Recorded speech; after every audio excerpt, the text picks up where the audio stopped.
Corona virus जो 6 महीनों की अवधि में ही पूरे वर्ल्ड के 5 मिलियन लोगों को संक्रमित किया हुआ है। दक्षिणी अमेरिका को वायरल संक्रमण का सबसे नया एपिसेंटर घोषित किया गया है। चीन के वुहान सिटी से निकला हुआ यह वायरस आज दुनिया के सभी देशों में पहुंच चुका है और महामारी का कारण बन गया है। पर यह बात किसी को पता नहीं कि आखिर ये वायरस वुहान सिटी में कहां से आया है। कोविड-19 के इलाज के लिए आज दुनिया भर में 110 से अधिक प्रोस्पेक्टिव प्रोजेक्ट बनाए गए हैं और लीडिंग रिसर्चर के अनुसार वैक्सीन आने में 14 टू 18 मंथ्स का टाइम तो लगेगा, क्योंकि वैक्सीन बनाने के लिए बहुत सारा time, studies, different phases of trials, test, side effect, safety, feasibility, cost, इन सारी चीज़ों पर ध्यान देना पड़ता है। तो आज की इस वीडियो में हम देखने वाले हैं कि दुनिया भर में कौन से वैक्सीन बन रहे हैं और करंट डेट में उनके क्या स्टेटस है। तो चलिए वीडियो की शुरुआत करते हैं। पहले नंबर पर है मॉडर्नास का आरएनए वैक्सीन। मॉडर्नास का आरएनए वैक्सीन जो कि वैक्सीन की खोज में टॉप पर है, जो जून के महीने में क्लिनिकल ट्रायल्स के दूसरे फेज में जाने के लिए तैयार है। कंपनी जो एक mRNA मतलब मैसेंजर आरएनए का उपयोग करती है, जो इन्फेक्टेड प्रोटीन से लड़ता है और बॉडी को इन्फेक्शन से लड़ने के लिए नेसेसरी एंटीबॉडी प्रोवाइड करने के लिए इंस्ट्रक्शन देता है। मॉडर्न इंक ने क्लिनिकल ट्रायल्स के फर्स्ट फेज को सक्सेसफुली समाप्त कर दिया है, जहां इसने कम से कम 8 कैंडिडेट्स पर पॉजिटिव रिपोर्ट देने का प्रॉमिस किया है, जो कोरोना वायरस के खिलाफ प्रोटेक्टिव एंटीबॉडी डेवलप करते हैं। सेकंड नंबर पर है Chinese CanSino biologics inc vaccine. Global vaccine की दौड़ में सबसे मजबूत नए कंटेंडर को चीन के कैंसिनो बायोलॉजिक्स इंक द्वारा डेवलप वैक्सीन के रूप में देखा गया है। अब तक किए गए स्टडीज ने क्लेम किया है कि वैक्सीन जिसने ह्यूमन टेस्टिंग के फेज को पार कर लिया है, जो यह टेस्ट सेफ दिखाई देती है। एक रिपोर्ट की गई है जिसमें 18 टू 16 ईयर्स के कैटेगरीज के 108 पार्टिसिपेंट्स के आधार पर कई लैबोरेटरीज में ह्यूमन पर किए गए अर्ली ट्रायल्स पर बेस्ड है।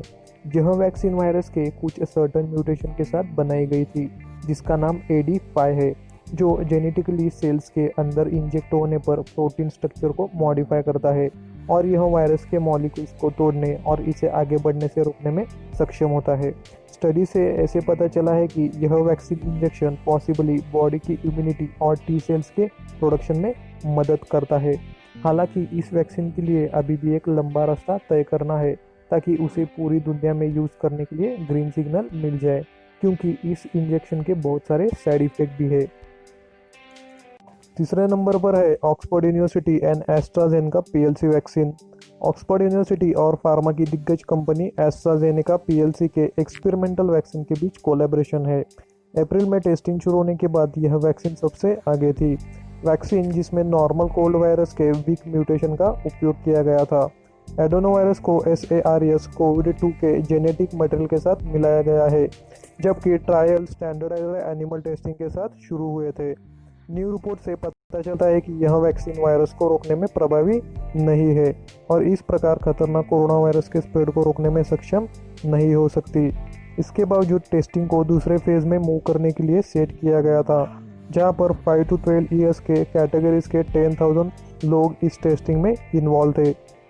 फोर्थ नंबर पर है ICMR Bharat biotech international limited vaccine. Indian council of medical research और भारत बायोटेक इंटरनेशनल लिमिटेड ने हाल ही में एक कोलैबोरेशन की अनाउंसमेंट की है, जिसमें अलग अलग कोरोना वायरस स्ट्रेन की विशेषता पुणे के इंस्टीट्यूट ऑफ वायरोलॉजी में की गई है। यहाँ तक कि एक्सपेरिमेंटल वैक्सीन स्टडी को इनफ फंडिंग भी मिल गया है। एक्सपर्ट का सुझाव है कि यह वैक्सीन जिसका एम वायरस से लड़ने में और बॉडी की इम्यूनिटी बढ़ाने में हो जाएगा, इसके लिए इस वैक्सीन को आने में कम से कम 1 वर्ष का समय तो लगेगा ही। इसके अलावा इंडिया के सीरम इंस्टीट्यूट यानी कि इंडियन इम्यूनोलॉजिकल लिमिटेड माइलैब भी वैक्सीन के प्रोडक्शन में तेजी से काम कर रहे हैं, ताकि ग्लोबल एफर्ट्स के साथ मैचअप किया जा सके।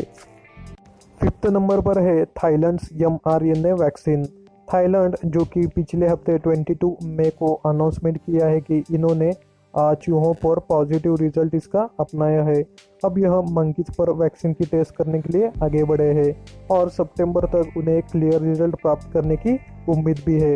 वैक्सीन जो 110 पार्टिसिपेंट में से एक है, जो वायरल स्ट्रेन को कमज़ोर करने और एंटीजन को जड़ से वायरस से लड़ने के लिए मैसेंजर RNA टेक्नोलॉजी का यूज करती है। 6 नंबर पर है टोबैको वैक्सीन। वैक्सीन बनाने के रेस में सबसे न्यूएस्ट एंट्री जो कि एक मेन टोबैको मेकिंग कंपनी जिसका नाम ब्रिटिश टोबैको है, जिसमें तंबाकू के पत्तों से प्रोटीन के आधार पर एक एक्सपेरिमेंटल वैक्सीन बनाने की घोषणा की है। जबकि वैक्सीन को एफडीए से अभी तक नेसेसरी अप्रूवल नहीं मिला है, लेकिन प्री क्लिनिकल टेस्ट में इस वैक्सीन के अच्छे रिजल्ट्स मिले थे। 7 नंबर पर है बीएनटेक वैक्सीन। जर्मन कंपनी बीएनटेक की मदद से वैक्सीन को प्रोड्यूसिंग करने वाली फार्मास्यूटिकल कंपनी है, जिसने पेशेंट को वैक्सीन डोसिंग देना स्टार्ट कर दिया है। मैसेंजर आरएनए ने 4 वैक्सीन की तैयारी की है और यह वॉलंटियर की मदद से बेस्ट वैक्सीन आइडेंटिफाई की जा रही है और वह सब डेटा साइंटिस्ट के साथ शेयर किया जा रहा है। यह टेस्ट करंटली जर्मनी और यूएसए के कुछ पार्ट्स में किए जा रहे हैं। तो यह थे कुछ टॉप वैक्सीन जिसके बारे में आपको मालूम होना चाहिए। अभी भी इन पूरे वैक्सीन पर वर्क चालू है। कुछ वैक्सीन फर्स्ट फेज में है तो कुछ सेकेंड फेज में। हालांकि यह वैक्सीन बनने में टाइम तो लगेगा, तब तक खुद को ही अपना ख्याल रखना होगा। उसके लिए स्टे होम स्टे सेफ। ये थे दुनिया में बन रहे वैक्सीन्स। अगर वीडियो आपको अच्छा लगा तो लाइक, कमेंट, शेयर और चैनल को सब्सक्राइब कर देना। And don't forget to press the bell notification icon. Thank you.